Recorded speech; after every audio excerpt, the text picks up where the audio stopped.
एक ऐसा मुद्दा जो मैं समझता हूँ कि एक नागरिक होते हुए मुझे परेशान कर रहा है कि किस तरह से समाज बदल रहा है, किस तरह से लोगों की सोच बदल रही है और किस तरह से सरकार जो भी आवाज़ उठाता है उसके खिलाफ कार्रवाई शुरू कर देती है, हर किस्म की कार्रवाई। अब सभी जानते हैं और ये तो एक इटर्नल ट्रूथ है कि इतिहास में अगर आप देखें तो कोई भी समाज हो वहाँ विरोध तो होगा, वो रुक नहीं सकता। अगर डिक्टेटरशिप हो तभी विरोध होगा, लेकिन डिक्टेटरशिप में जो विरोध करने वाला है वो थोड़ा घबराता है। कभी कभी उसको साइबेरिया भेजा जाता है, कभी कभी उसको ख़त्म भी किया जाता है। तो डिक्टेटरशिप में भी विरोध होता है, लेकिन वो उजागर नहीं होता। अब लोकतंत्र में भी विरोध होता है, वो उजागर होता है और उसके लिए स्पेस होती है, जगह होती है उजागर होने की। यही तो लोकतंत्र और डिक्टेटरशिप में अंतर है। लेकिन आज के दिन लोकतंत्र देशों में भी विरोध को ऐसे तरीके से ख़त्म किया जा रहा है जिससे ये हमें लगता है कि चाहे डिक्टेटरशिप हो चाहे लोकतंत्र हो, विरोध को ख़त्म करने की, विरोध की आवाज़ को दबाने के कई तरीके होते हैं। तो वो कैसे तरीके हैं, कौन से तरीके हैं, उस बारे में हम चर्चा करेंगे। लेकिन उससे पहले मैं एक चीज़ आपको बताना चाहता हूँ, दर्शकों को बताना चाहता हूँ कि ये सरकार कहती है, जो भी विरोध करता है इनके खिलाफ, या तो कहती है कि ये एक वॉर अगेंस्ट इंडिया हो रही है, इंडिया को डिस्टेबलाइज किया जा रहा है, हमारी नेशनल सिक्योरिटी को खतरा है।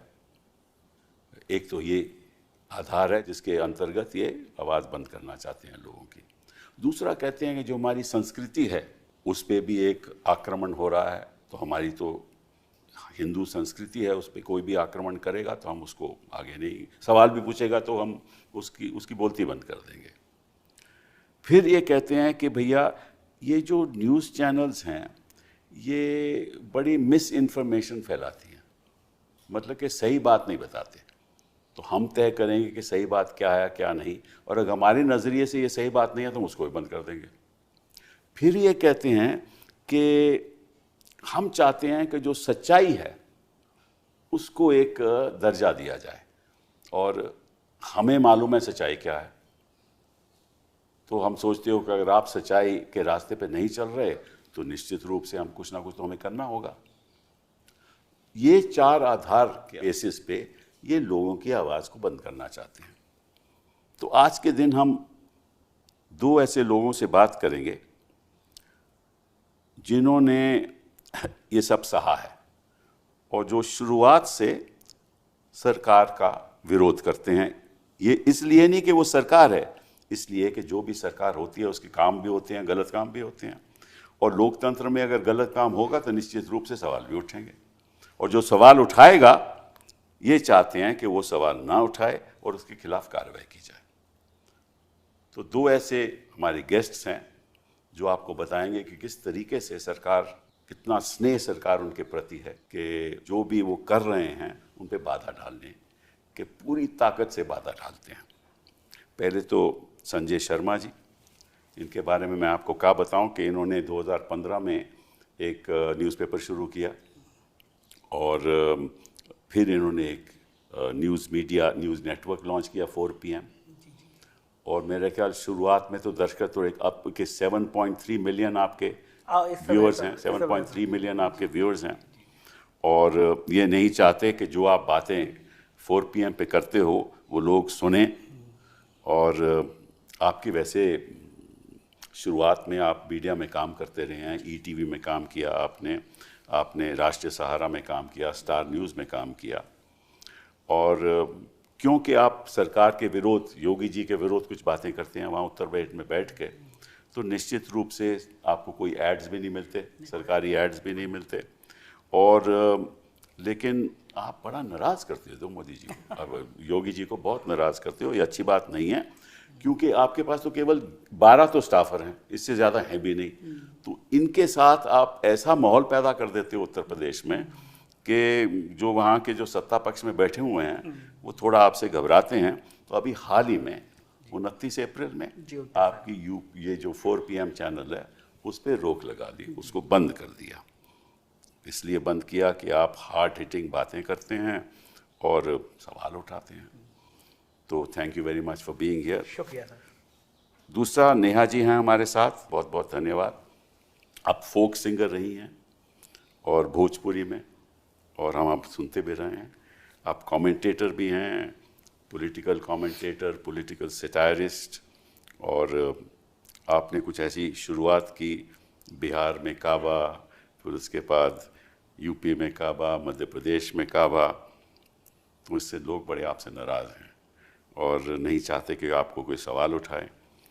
और पीछे क्योंकि आपने कई सवाल इनसे पूछे और आपने कहा कि हम किससे सवाल पूछें, अगर आप कोई गलत निर्णय ले रहे हो तो हम किससे सवाल पूछें।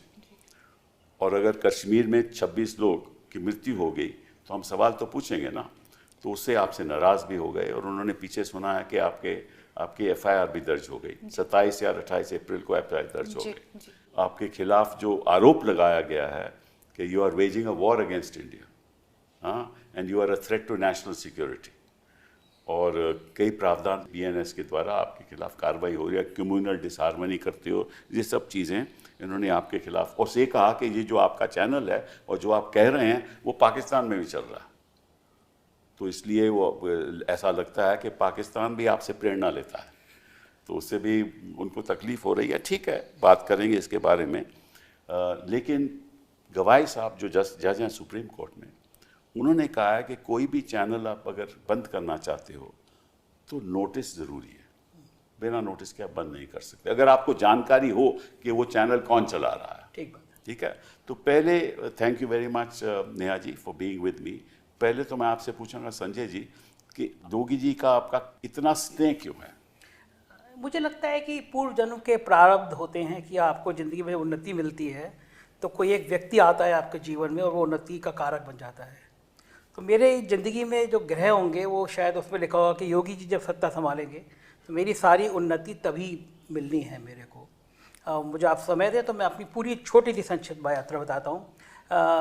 अखबार 4 PM 2015 मैंने लॉन्च किया। उससे पहले लगभग 35 साल तक मैं सहारा, जागरण, सहारा और ETV, स्टार न्यूज़ में सब काम करता था। अखिलेश यादव की सरकार थी और बहुत बढ़िया स्टोरी चलती थी, अखबार से चल रहा था। आप कहते हैं, वो कहते हैं कि आप अखिलेश जी के बड़े नज़दीक। अभी वही बता रहा हूँ सर मैं आपको। सरकार बदल गई, अखबार का स्टाइल वही था, अखबार वायरल होता था खूब।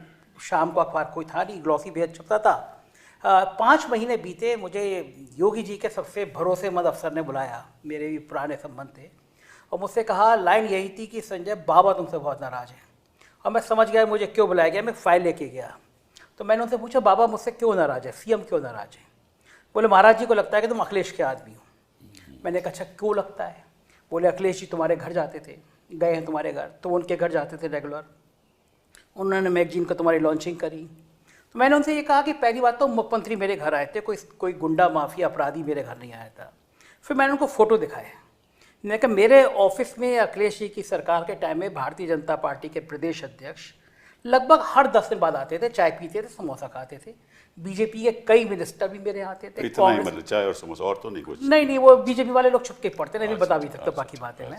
तो मैंने कहा कांग्रेस के लोग भी आते हैं, सपा के भी आते हैं, मेरी नेचर अच्छी है, सब आते हैं। और मैंने कहा अखबार के दफ्तर में तो कई अपराधी किस्म के लोग भी आते हैं, सो घोषित नेता हैं लेकिन हैं अपराधी, वो भी आते हैं। तो अखबार का दफ्तर शिव जी की बारात होता है। फिर मैंने उनको फाइल दिखाई, मैंने कहा मैं शपथ पत्र दे सकता हूँ, सूचना विभाग में हर दिन का अखबार जमा होता है। मैं कहा समाजवादी पार्टी की सरकार में मुझसे ज़्यादा अगर समाजवादी पार्टी के खिलाफ किसी ने लिखा हो तो मैं कल अखबार बंद कर दूंगा। व्यक्तिगत मैं किससे मिलता हूँ कोई मेरे आता, ये पैमाना नहीं है। एज ए पत्रकार मेरा अखबार बोलता है। हेडिंग लगाता था मैं, समाजवादी पार्टी की सरकार में एक DGP ने थोड़ा सा अपराध सा किया था, एक अपराधी की मदद की थी और ऑन रिकॉर्ड की थी, तो मैंने हेडिंग लगाई थी DGP बिकता है, बोलो खरीदोगे। अखिलेश सरकार के एक मिनिस्टर ने गाली बकी तो मैंने गालियाँ छाप दी थी।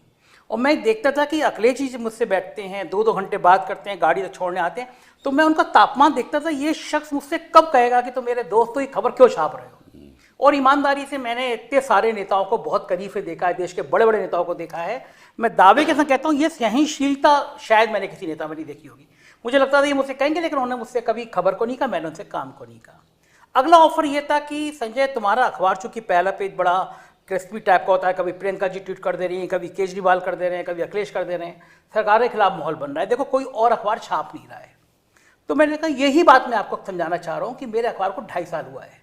आप जिन बड़े अखबारों की बात कर रहे हैं वो 5वीं पीढ़ी है तब वो अखबार बन पाए हैं, इतना संघर्ष है।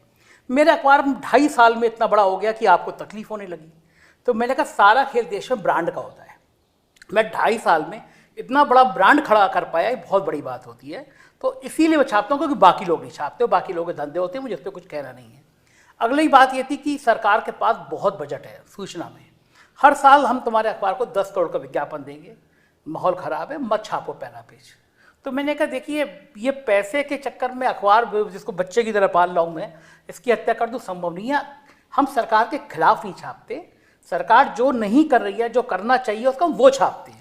हमने उस सरकार में भी छापा, इस सरकार में भी छाप रहे, हम किसी के खिलाफ नहीं। आप अच्छी बातें नहीं सरकार के बारे में लिखते ना। मैं देखो अच्छा काम करने के लिए तो सरकार आती है, और बाकी सब तो अच्छा ही छाप रहे हैं। अच्छा। सरकार जो अच्छा नहीं कर रही है वो भी छाप रहे हैं, कदम आगे बढ़ के छाप रहे हैं।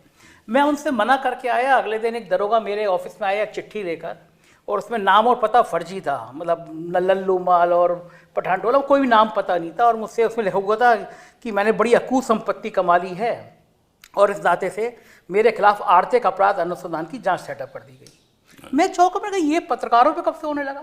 मैंने कहा स्वागत है इसका भी, क्योंकि मैंने उसी समय उन अफसर को फ़ोन किया। मैं कहा जिन पे ये ऐसी संपत्तियाँ होती हैं वो सरकार से लड़ते नहीं हैं, सरकार से दोस्ती करते हैं।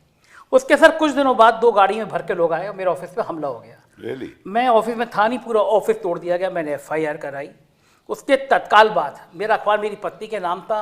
उत्तर प्रदेश के सबसे चर्चित अफसर हैं, STF के हेड हैं अमिताभ यश, कई सारे उनके ऊपर आरोप लगते रहते हैं एनकाउंटर वगैरह के। तो मेरे एक STF के खिलाफ खबर छपी, उन्होंने अपने नाम से क्रिमिनल डिफॉर्मेशन मुझ पर मेरी पत्नी पे कर दिया। तो मैं हंसा, मैंने कहा माफिया लोग भी लड़ते हैं तो परिवार की पत्नियों को बीच में नहीं लाते, लेकिन अच्छा है अगर आप लोगों का स्तर यही है, मैं वो स्वीकार है। उसके कुछ ही दिन बीते सर, अगली कार्रवाई फिर हो गई। आम आदमी पार्टी के सांसद संजय सिंह मेरे ऑफिस में आए, मैंने उनको इंटरव्यू किया। इंटरव्यू करने के बाद जैसे ही वायरल हुआ, वहाँ पे पत्रकारों को सरकारी मकान मिलते हैं। अच्छा। 500-700 पत्रकारों को मिले होंगे। इंटरव्यू वायरल होने के 24 घंटे के अंदर 100 पुलिस वाले आए, मेरा सरकारी मकान मुझसे खाली करा लिया गया। जो राज्य स्तर के मानता सरकारी सारे पत्रकारों को मिलते हैं वहाँ पर। उत्तर प्रदेश में पत्रकारों को सरकारी मकान मिलते हैं। अभी भी 600-700 पत्रकार ऐसे हैं जिनको सरकारी मकान मिले हुए हैं, उत्तर प्रदेश में मिलते हैं। अच्छा। लेकिन खाली कराने के लिए मैं, चूंकि संजय सिंह का इंटरव्यू था, मेरा अगले दिन 24 घंटे में वो मकान खाली करा लिया गया। उनको जरूरत होगी ना उनको जरूरत होगी, मेरे मकान की जरूरत होगी, मैं मान सकता हूँ। इसमें मैंने कहा कुछ आपत्ति नहीं करी। उसके तत्काल बाद सर राज्य स्तर की मान्यता प्राप्त संवाददाता समिति होती है, मैं उसका वाइस प्रेसिडेंट था। मेरी मान्यता खत्म करी गई और आज सरकार को बने हुए 7 साल से ज़्यादा समय हो गया।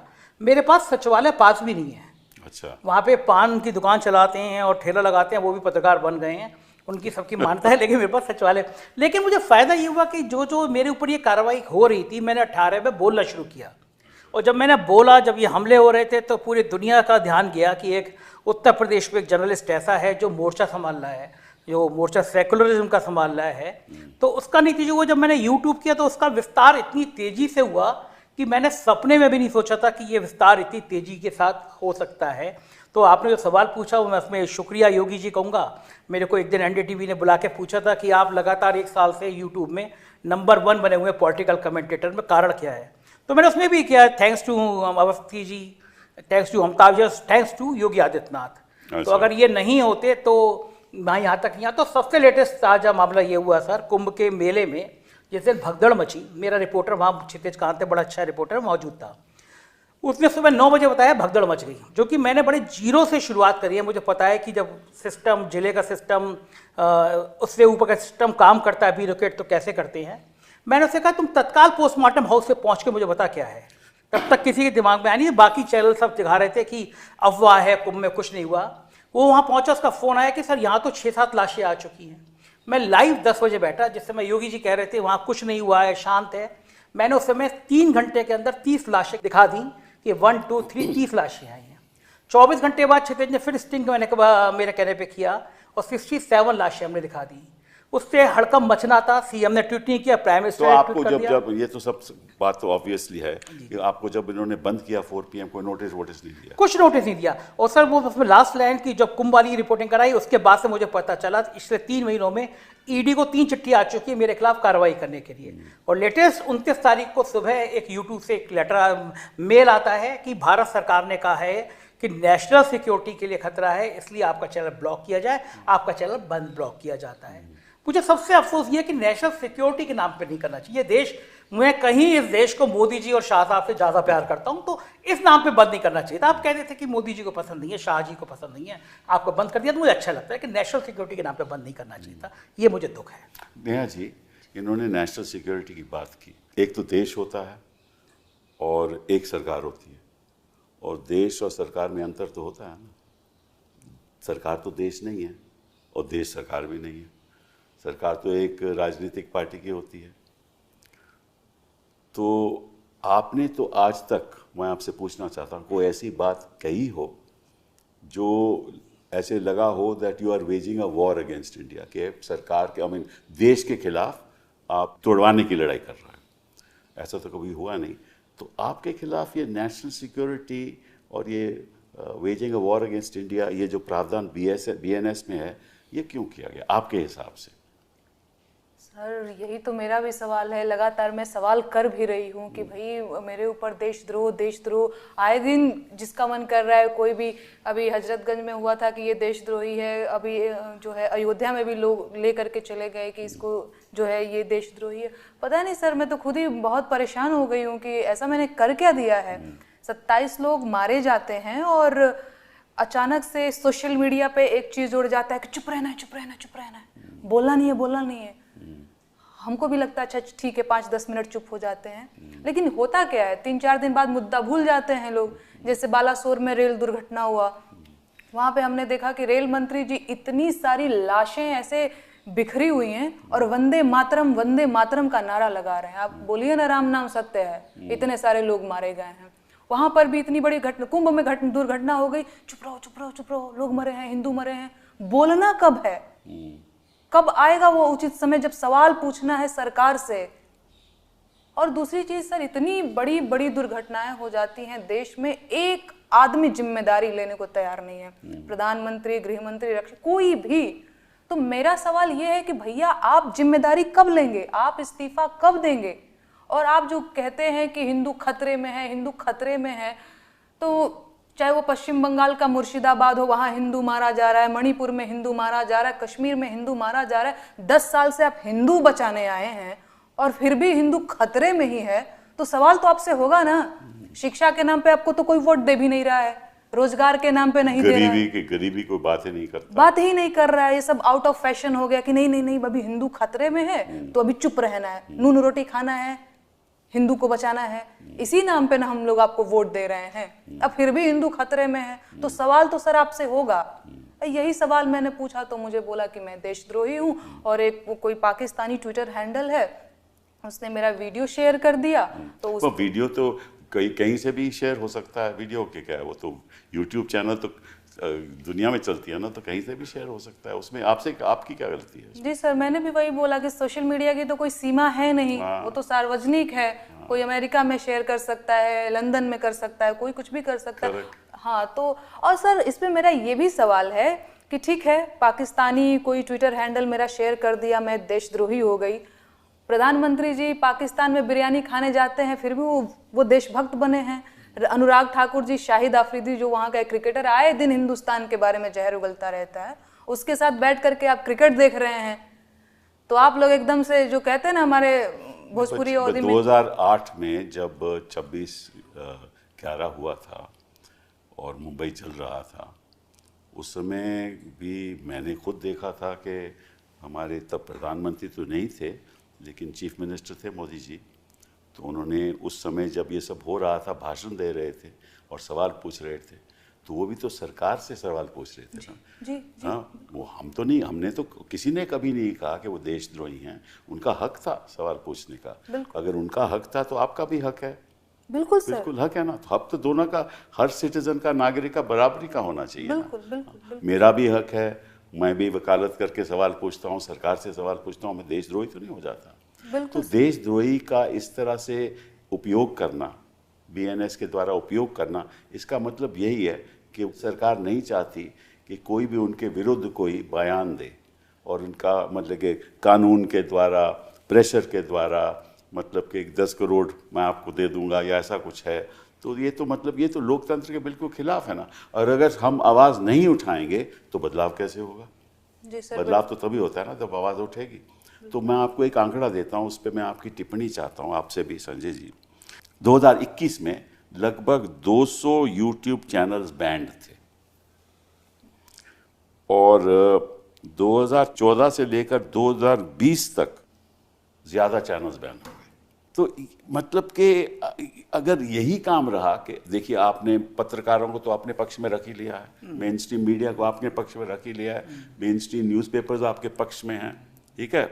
और कौन आपका विरोध कर रहा है? विरोध मतलब कौन सवाल पूछ रहा है, वो विरोध नहीं है, वो सवाल पूछना है जानकारी के लिए, वो सोशल मीडिया है। और सोशल मीडिया से सबसे अहम सोशल मीडिया यूट्यूब चैनल है। अगर यही हिसाब रहा कि आप यूट्यूब चैनल बंद कर देंगे तो फिर सवाल कौन पूछेगा, कहाँ से पूछेगा? तो इसकी क्या राय है आपकी? सर बिल्कुल, और ये लोकतंत्र के लिए बहुत जो है ये खतरनाक है।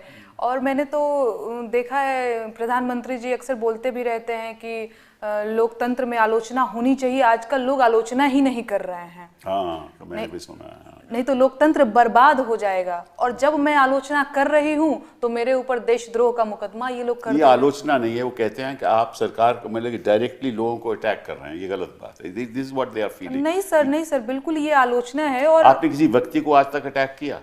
व्यक्ति को? हाँ। नहीं सर, कभी नहीं। नहीं, कभी नहीं। हमेशा मैंने सवाल, किस किस्म का अटैक रहा आपका? सवाल रहा है जैसे अभी ये मतलब आप कहते हैं कि यूपी में काबा जी, तो क्या मतलब, इसका मतलब क्या है? बिल्कुल, मैं सर आपको 2 लाइन गुनगुना करके भी बताना चाहूंगी हाँ। कि खत्म रोजगार बा, बाबा के सरकार बा, हाथरस के निर्णय जो हत लड़की के परिवार बा। का बा? अरे मंत्री के बेटवा बड़ी रंगदार बा, किसानन के छाती पे रौंदत मोटर कार बा, ए चौकीदार बोला के जिम्मेदार बा। का बा? कोरोना से लाखन मर गईले, लाशन से गंगा भर गईले, टिकठिया कफन नोचत कुकुर बिलार बा। ए बाबा का बा? अरे राम राज के झांकी बा, काशी मथुरा बाकी बा, गोरखपुर में खून से रंगल गोतल पूरा खाकी बा। अरे का बा? जिंदगी झंड बा फिर भी घमंड बा। तो ये सवाल है सर। बिल्कुल, और इसमें कई सवाल जुड़े, इसमें कई सारे सवाल हैं, चाहे वो हाथरस वाली बात हो गई, चाहे कोरोना में इतने सारे लोग मर गए ऑक्सीजन के अभाव में। मेरी अपनी सास, रेमडेसिविर उनको नहीं मिला, वो मर गई।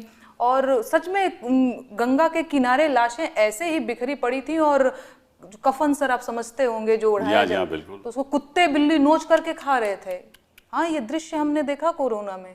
तो जब मैं सवाल करती हूँ, चाहे वो मंत्री जी के बेटे जो थे वो किसानों के ऊपर थार से रौंद दिए थे, चाहे वो वाली घटना हो, तो मैंने, क्योंकि मैं लोकगीत लिखती हूँ, गाती हूँ, तो अपने गीतों के माध्यम से इन सारे मुद्दों को उजागर करने की कोशिश करती हूँ। तो जब ऐसा मैंने किया तो मेरे ऊपर FIR किया। अच्छा, वो फर्जी था। अच्छा, हाँ, वो फर्जी था। बाद में मैंने MP में काबा कमिंग सून करके एक, आपने शायद देखा होगा कि एक BJP का नेता था, वो आदिवासी के ऊपर पेशाब कर रहा था, सीधी वाला जो पेशाब का। करेक्ट, वो बात आपने रखी थी सब। जी। तो एक कार्टून शेयर किया था, उस पे भी FIR कर दिया। अभी वो सुप्रीम कोर्ट में चल रहा है मामला। अच्छा। तो मुझे तो आप तो विधि विशेषज्ञ हैं और आप ज्यादा जानकार हैं, तो मुझे आपसे भी जानना है कि इस तरीके से तो मैं बहुत परेशान हो जाऊंगी, मैं अपना काम कब करूंगी यहाँ? इसीलिए तो हमने आपको इस प्रोग्राम में बैठाया है। इसीलिए तो बैठाया कि आप दर्शकों को बताओ कि इसमें गलत क्या है। जी सर, जी। ठीक है ना, हम भी तो देखिए, हम रोज लड़ाई लड़ते हैं। किससे लड़ते हैं? सरकार से। जी। अक्सर हमारे मुकदमे जो होते हैं सरकार के खिलाफ होते हैं। ये तो मतलब जब तक सरकार के खिलाफ नहीं करोगे तो उस शख्स को न्याय कैसे मिलेगा? हम तो न्याय के लिए लड़ रहे हो, तो आप भी न्याय के लिए लड़ रही हैं। एक तरीके से आप भी, आपका जो संघर्ष है वो केवल ये जानने के लिए कि ऐसा क्यों हुआ और इसकी जवाबदेही कौन देगा, और ये निर्णय किसने लिया, और ये गलत था आपके हिसाब से। तो कोई वहाँ ये तो यही चाहते हैं ना कि आप सवाल नहीं पूछो। तो ये आप बताइए संजय जी, आपकी क्या प्रतिक्रिया है इस पर? नहीं, बिल्कुल ये चाहते हैं, लेकिन मैं कह रहा हूँ ये जो करना चाहते हैं कभी कभी पलट के अच्छा हो जाता है। अगर मोदी जी चैनल नहीं मेरा बंद कराते तो मेरा सौभाग्य नहीं होता कि आज मैं आपके सामने बैठा हूँ। वो तो आपके सामने बैठना मेरे लिए सपने जैसा था कि आप आए। और दूसरा, अब सबको ये पता चल गया कि जब FIR करोगे नेहा पे और संजय शर्मा पे तो पीछे एक नाम है कपिल सिब्बल का। तो अब तुम हमें डरने की हमें नेहा की जरूरत नहीं है। अगर आप हमारे साथ बैठे हैं तो ये ऐसी 10 FIR कर दे, हमें कोई चिंता की बात नहीं। ये कॉन्फिडेंस आज और आ गया। दूसरी बात, सवाल हमने देश के खिलाफ इतना पूछा कि मोदी जी पहलगांव में सिक्योरिटी नहीं थी तो जिम्मेदारी किसकी है? जिम्मेदारी आपकी है। आप कह रहे हैं कि आप वो कह रहे हैं, देखिए मैं उनकी भी मन की बात आपको बता दूं। वो कह रहे हैं कि इस समय आपको ये सवाल नहीं पूछना चाहिए, क्योंकि इस समय देश इसी स्थिति पे है और इसी गंभीर स्थिति है कि कोई भी आप सवाल पूछोगे उसका फायदा किसी और को होगा, इसलिए इस समय आपको सवाल नहीं। हमको भी लगा था सर कि देश इस स्थिति में है, क्योंकि प्रधानमंत्री अपना सऊदी का दौरा वापस करके आए थे। हमें भी लगा था उस दिन की देश इस स्थिति में है, लेकिन वो तो 24 घंटे बाद बिहार में रैली कर रहे थे, चुनाव की रैली कर रहे थे। वो तो जरूरी था, वो मंच पे बैठ के हंस रहे थे नीतीश कुमार के साथ। रैली तो जरूरी होती है ना, बिल्कुल तो राजनीतिक बात है। बिल्कुल मैं मानता हूँ। उसके बाद वो 9 घंटे फिल्मी हीरो हीरोइनों के संग बम्बई में थे। उसके बाद कल वो केरल में दूसरी शर्ट पहने हुए थे, शाम को तीसरी शर्ट पहने हुए थे, वहां चंद्रबाबू नायडू और डिप्टी CM के संग मंच पे हंस रहे थे। तो हमको लगा नहीं कि गोदी मीडिया के चैनलों के अलावा देश में कहीं सीरियस है कुछ मामला। हमको तो लगा खत्म हो गया, जैसे पुलवामा में खत्म हो गया। आज तक हमें नहीं पता, हम क्यों नहीं पूछे भारत के नागरिक होने के नाते कि 350 किलो RDX उन सड़कों पर कैसे घूम रहा था। हम क्यों सतपाल मलिक का इंटरव्यू नहीं करें? उन्हें तकलीफ है कि सतपाल मलिक का हमने 3 बार इंटरव्यू किया, गवर्नर रहा है वो आदमी, वो बता रहा है कि पुलवामा का सच क्या था। तो देश में कौन सा माहौल खराब है? आप केवल मीडिया के चैनलों पे आप मीटिंग बुला रहे हैं कि 3 सेना के प्रमुख बैठे हुए हैं, रक्षा मंत्री बैठे हुए हैं, उससे पहले एडवाइजरी जारी कर रहे हैं कि सेना के बारे में कोई बात नहीं करेगा, और आप जो मीटिंग कर रहे हैं उसकी रिकॉर्डिंग चैनलों पे चल रही है। ये कौन सी मीटिंग होती है प्राइम मिनिस्टर की? टीवी चैनलों पे कॉन्फिडेंशियल मीटिंग चल रही है, फिर टीवी चैनलों बयान दिए कि हमने सेना से कह दिया कि आपके हाथ खुले हैं, टाइम फाइनल कर लीजिए। हम क्या दुश्मन को बताते हैं कि हमने सेना को ये कह दिया? ये कौन सा हो रहा है?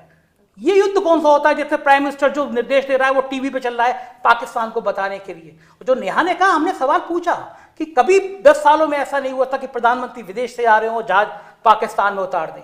किस मुंह से हम बात करेंगे? हम मैच नहीं खेलेंगे उनसे भारत की जमीन पर, वो मैच नहीं खेलेंगे पाकिस्तान की जमीन पर। लेकिन शाह साहब के बेटे हैं तो मैच दुबई में खेला जाएगा भारत और पाकिस्तान से, क्योंकि हजारों करोड़ का खेल है। ये सवाल पूछेंगे, ये कौन सा देश के खिलाफ है?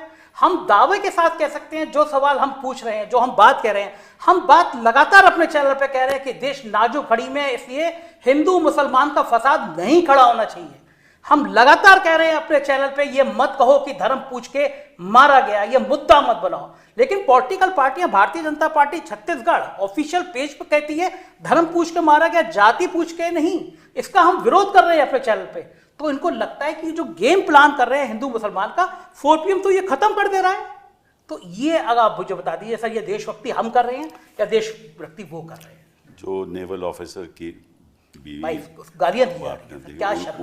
उन्होंने देखो क्या बढ़िया बयान दिया, जिसका पति मरा वो कह रही है, उसको आप गाली दे रहे हैं। ये देश इतना गिर जाएगा, ये देश इस स्तर तक पहुंचा देंगे आप? एक शहीद की पत्नी के लिए आपको, उनको प्राइम मिनिस्टर का, कई लोगों को प्राइम मिनिस्टर को फॉलो करते हैं जो लोग गाली दे रहे हैं। ये देश इस मूल्य पे आ जाएगा, पूरी दुनिया में आ जाएगा, कभी कल्पना नहीं की जा सकती थी। ये देश इतने जज्बातों वाला देश था, हमारी शान थी, हमारी आन थी, यहाँ तक आ गया कि जिसका पति मरा है उसको आप 8 दिन बाद गाली देंगे। और जो ये बात का विरोध करेगा उसको आप नेशनल सिक्योरिटी का तो चैनल बंद कर देंगे। आप चैनल बंद कर दो, अखबार बंद कर दो, हम चौराहे पे बोलेंगे, गली में बोलेंगे, जब तक जेल में डालोगे तब तक बोलेंगे। सर, आवाज़ें बंद नहीं होनी चाहिए, क्योंकि एक आवाज़ बंद होनी चाहिए, 2 होनी चाहिए। ये मुल्क इन आवाज़ों से चलेगा जो आवाज़ें इस सिस्टम का सच दिखाने के लिए जरूरी है। जो कॉलोनियल पावर हमारी आवाज़ नहीं बंद कर सकी, तो ये लोग कौन होते हैं? बिल्कुल ठीक बात है, बिल्कुल ठीक बात है। लोकतंत्र में तो आवाज़ उठाना तो हमारा संवैधानिक हक है। हक है सर, बिल्कुल। उस हक के तो अगर कोई छीनेगा तो फिर हम तो ये उम्मीद करेंगे कि जो हमारी जुडिशरी है, न्यायपालिका है, वो हमारे हक बहाल करे। सर उसी पे उम्मीदें बची हैं। अगर हम जैसे लोग बोल पा रहे हैं तो ये बोल पा रहे हैं कि आप बैठे हैं, न्यायपालिका है जिसपे हमें हक मिलेगा, आज़ादी से बात करने का हक मिलेगा, क्योंकि देश की सारी उम्मीदें वही बची हैं। क्योंकि आप एक एक करके जिस तरह से संवैधानिक संस्थाओं को खत्म कर रहे हैं तो उम्मीद वही बची है, इसके अलावा तो कहीं कोई उम्मीद दिखती नहीं है। आप देश को जिस तरह धर्म के नाम पर, जाति के नाम पर, आप देश नाजुक दौर में है, तो देश अगर नाजुक दौर में है सर तो इस समय सुरक्षा की बात करनी चाहिए। इस समय जाति जनगणना की बात कहाँ से आ गई? वो तो एक अलग सोच है ना। इसका तो मतलब ही है ना कि आप मुद्दे को डाइवर्ट करना चाहते हैं। देखो ऐसा है कि जरूरी है कि बिहार में जीत होनी चाहिए, बस असली जरूरी है ये बहुत जरूरी है ना। असली जरूरी, असली बात यही है। बिहार में काबा, बिहार से हाथी भी है। ये भी आपने कहा। जी जी जी जी मैंने कहा था। जो हमें सवाल पूछेगा सबको बैन किया जाए। जो फिल्म हम दिखाना चाहते हैं वो दिखाएंगे, जो ये फिल्म बना रहे हैं जो हमारे पक्ष में नहीं है उसको भी बैन करो। जो एक्टर होंगे अगर किसी कम्युनिटी के होंगे वहां जाकर प्रदर्शन करो। मतलब ये किस किस्म का माहौल हिंदुस्तान का बन रहा है, और इसमें नेहा जी क्या होगा आगे? सर पता नहीं, मुझे भी बहुत डर लगता है। अब मुझे लगता है अरे आप लोग डरने लगे तो फिर हम कैसे लड़ेंगे? आप तो युवा लोग हो। बिल्कुल बिल्कुल सर, आप है ना, तो फिर डरने की क्या बात है। लेकिन हाँ, कई बार ऐसा होता है सर, मैं लड़की हूँ और जब अचानक से ट्विटर पे 2 लाख लोग आपको गालियां दे रहे हो और देशद्रोही का नंबर 1 ट्रेंड चला रहे हो, तो हम कितने भी कॉन्फिडेंट हो, हम कितने भी अपने जो है मौलिक अधिकारों में विश्वास करने वाले हों, एक बार को तो लग ही जाता है कि लगता है हम कुछ गलत कर रहे हैं। फिर 5 बार हम जाते हैं पूछे हम कुछ गलत तो नहीं कर रहे हैं, कुछ गलत तो नहीं कर रहे हैं। तो सर ये माहौल तो बन ही जाता है। लेकिन एकदम सही बात है, अगर हम अपनी मेडूसा जी ने देखो कह दिया ना कि वापस ले लिया जी, क्योंकि अल्टीमेटली एक रोजगार की भी तो बात है ना। जी जी बिल्कुल बिल्कुल बिल्कुल। हर तरह से परेशान करती है सर। मुझे एक वो लाइनें है ना कि ऐसा लगता है हर इंसान के लिए ज़िंदगी को मेरा पता याद है। मेरे ट्विटर को 1 साल से शेडो बैन कर रखा है। मुझे लगता था ट्विटर बड़ी इंडिपेंडेंट बात है। मेरे वकील हैं मोहम्मद हैदर जी, उन्होंने नोटिस दिया ट्विटर को, मुकदमा करने जा रहे हैं कि आप हमें 1 साल से शेडो बैन कर रखे। आपने सारी संस्थाएं कर ली, फेसबुक पे आप प्रेशर आपको दिखने लगा, ट्विटर जैसी जो एक्स हो गया उसकी संस्था पे आपका प्रेशर दिखने लगा, शेडो बैन कर रहे हैं। मतलब आवाज़ों को बंद करना है। लेकिन मुझे अच्छा ये लग रहा है सर कि ये आवाज़ें अब और तेज हो रही हैं, बंद करने से रुक नहीं रही हैं। अगर ये तेज नहीं होती तो पार्लियामेंट के चुनाव में देश में सबसे ज़्यादा देखे जाने वाला यूट्यूब चैनल मेरा था। इसका मतलब कि उन गोदी मीडिया की भीड़ 10,000 नहीं व्यू आ रही, हम लोगों को लाखों लाखों आ रहे हैं। रवीश को लाखों करोड़ों देख रहे हैं, ध्रुव राठी को करोड़ों देख रहे हैं। इसका मतलब कि बड़ा समूह बोल नहीं पा रहा है डर के मारे। हम आपके घर से पहले थोड़ी देर पहले चाय के ठेले पर रुक गए, ऐसी मजा आता है बात करने। उस तबके के पास 2 लोग आ गए, चाय वाला जो बनाता था वो देखता था चैनल। ये इस लेवल तक जब चले गए ना, मास तक चले गए ना, तो इनको डर लगता है कि ये गरीब तबका जिसको ये 2 वक्त का राशन देके फुसला रहे थे, अब उसको समझ में आ गया ये राशन रिश्वत है, ये तो हक है उसका। आप उसकी तनख्वाह पे, उसकी चीज़ों पे आप 2 वक्त की रोटी दे रहे हैं, उसको समझ नहीं आ रहा है। तो उनको लग रहा है जो समझा रहे हैं। इसका मतलब ये भी है कि आप देश में सुधार नहीं ले पाए कि आपको राशन देना पड़ रहा है। बिल्कुल ये भी तो बात सही है ना। आपकी ये भावना उजागर कहाँ से हुई जो इन चीज़ों को अपनाने के लिए, बताइए। इसलिए सर ऐसे हुई क्योंकि मैंने देखा कि बीते दिनों में या बीते सालों में मीडिया का जो स्तर है वो दिन पर दिन गिरता ही जा। ये कब सोचा ये आपने? ये मैंने कब सोचा, 2020-22 की बात है सर। अच्छा। मैंने ग्रेजुएशन कंप्लीट करने के बाद से इसकी शुरुआत भी करी, बेरोजगारी महंगाई के गीत लिखना भोजपुरी में शुरू किया। तो तब से ही मुझे ये बात समझ में आ रहा था कि बेरोजगारी का मुद्दा कोई उठाने वाला नहीं है, महंगाई का मुद्दा कोई उठाने वाला नहीं है। अच्छा, भोजपुरी इसलिए मैंने शुरू किया क्योंकि भोजपुरी में शायद आपने सुना होगा बहुत अश्लील ये सब गीत वीत गाते हैं। तो मैंने सोचा कि भोजपुरी में बेरोजगारी का भी गीत बनना चाहिए, महंगाई का भी गीत बनना चाहिए। तो इस तरीके से मैंने शुरू किया। अच्छा, मीडिया का हाल ये है कि सच में मीडिया पूछता है प्रधानमंत्री से कौन सी टॉनिक ले रहे हैं सर आप? 18 घंटे काम कैसे कर पा रहे हैं? आम चूस के खा रहे हैं कि काट के खा रहे हैं? तो जरूरी मुद्दे वो पूछ ही नहीं रहे हैं। तब ऐसे में हमारी जिम्मेदारी बनती है। एक और चीज सर मैं यहाँ पे मेंशन करना चाहूंगी, कई सारे लोगों ने, बीजेपी का आईटी सेल मुझसे ये सवाल कर रहा था कि तुम्हारी हैसियत क्या है प्रधानमंत्री से सवाल पूछने की, तुम होती कौन हो? तो क्या प्रधानमंत्री से सवाल पूछने के लिए सबसे पहले मुझे प्रधानमंत्री बनना पड़ेगा, इसके बाद मैं उनसे सवाल पूछूंगी? मैं आपको वोट करती हूँ, मेरे पास आधार कार्ड है, वोटर ID कार्ड है, आप आते हैं ना, एक एक वोट है जरूरी, तो वैसे एक एक सवाल है जरूरी। वो भी बात सही है। मैं आपको वोट करती हूँ तो सवाल आप ही से पूछूंगी। तो लोग तो इस तरीके से भी बातें कर रहे हैं। ये बहुत अच्छी बात है, क्योंकि आपकी जो आप जैसी आवाज़ें अगर हिंदुस्तान में बरकरार रहेंगी तो लोकतंत्र भी बरकरार रहेगा।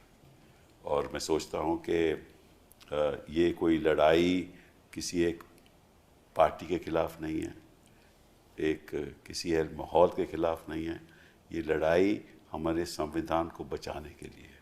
बिल्कुल ठीक बात है। ठीक है ना। और उसमें सब हमें इकट्ठा होकर जहाँ जहाँ भी गलत काम हो रहा हो आवाज़ उठानी होगी बिल्कुल सही बात है। और सवाल पूछना होगा। बिल्कुल। बिना सवाल पूछे जवाब भी नहीं नहीं, आएगा। बिल्कुल है। राइट। जब तक जवाब नहीं आएगा सवाल पूछते रहेंगे। बिल्कुल। ये सर सब- एक चीज और बताइए, देखिए हम लखनऊ से आते हैं, अटल बिहारी वाजपेयी सांसद रहे हैं, प्राइम मिनिस्टर थे, एक कार्टूनिस्ट थे। उन्होंने जब कारगिल युद्ध का दौर था उन्होंने प्रधानमंत्री के सिर की जगह गधे का फोटो लगा दिया, कार्टून छपा, और प्रधानमंत्री ने उनको फोन किया कि क्या कल सुबह आप एक गधे के संग चाय पीना पसंद करेंगे। क्या बात। ये डेमोक्रेसी है। अखिलेश यादव ने अपने ऊपर छुपी कार्टून की किताब का विमोचन मुख्यमंत्री रहते हुए, क्या ये डेमोक्रेसी है। आपको सवाल पसंद नहीं है, लोग व्यंग में वो अटल बिहारी वाजपेयी की परंपरा की पार्टी अब यहाँ तक पहुँच गई, ये सोचा नहीं था किसी। यही तो अंतर है उस बीजेपी का और इस बीजेपी का। और हम सोचते हैं कि शायद बदलाव हो, और निश्चित रूप से 2029 में तो होना चाहिए। आपका बहुत बहुत धन्यवाद। Thank you sir, thank you.